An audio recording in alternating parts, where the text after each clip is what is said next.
All right, let's talk about setting products. So we have two different options for setting. We have a setting powder and a setting spray. Both amazing products to help set your look and stop the oils in our skin from breaking down our makeup so that our foundation and our look that we've created will last that much longer. My personal favorite is the setting powder, so that's what we're going to be using today. The setting spray is pretty easy to use. You just slowly press down as you move it down your face. But for me, the setting powder seems to work a lot better with my skin. So that's what we're going to be using. So we just take off the top, and I've got my big old powdery poof here, and we're just going to dip that in there, and then I like to dot because that was kind of a lot, and then we just dab this all over.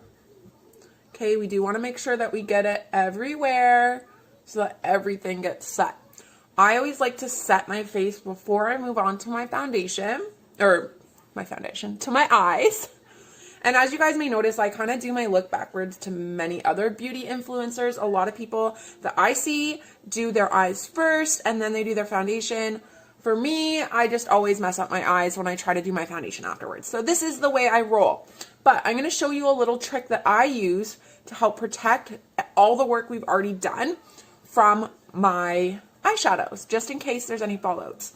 I found with Younique's eyeshadows, they really don't cause a lot of fallout, but with certain colors, especially darker colors, they do. So, and sometimes it's just me making a mess because I'm a klutzy person who makes a lot of messes. So, okay, so I've got a smaller brush here, and what I do to protect my under eye area from my eyeshadows is I just come back in with the setting powder, and we're going to pack on, actually, we want it to be powdery.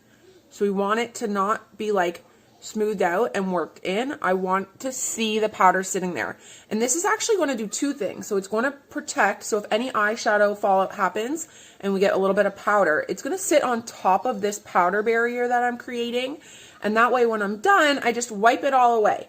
And I don't have to worry about it ruining my foundation. The other thing that this does is actually going to lighten up my under eye area, creating kind of like a concealing effect. So we've already got great coverage with the foundation, but this is just going to lighten it up a little bit. So awesome little tip there if you're like me and you like to do your foundation before your eyes. Okay, one other thing that I like to do with my setting powder is I set my Splash liquid lipsticks. They dry on their own and they do have great wear. However, having a toddler that I kiss and give raspberries to and tickle all the time, I find setting them just help my lipstick last a lot longer, and I don't get that transfer unless my lips are wet. If they're wet, it just happens, all right? But if I haven't gotten them wet with spit or, my drink, it's not going anywhere. And then once they dry again from being wet, again, they're not going to transfer. So I use that same brush that I used under my eyes with the powder, and we're going to come on in with quite a bit, as you see. And I just dab.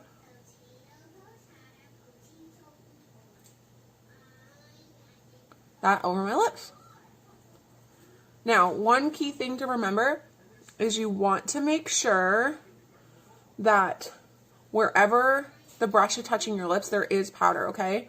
That's why I get a good coating, because if you're touching the brush to wet lipstick, it is going to stick to the brush, and then you could be getting it outside of your lip line, okay? That has happened to me before, so make sure you have enough powder on there that it's not going to get lipstick onto the brush, and then you're going to transfer lipstick onto your face.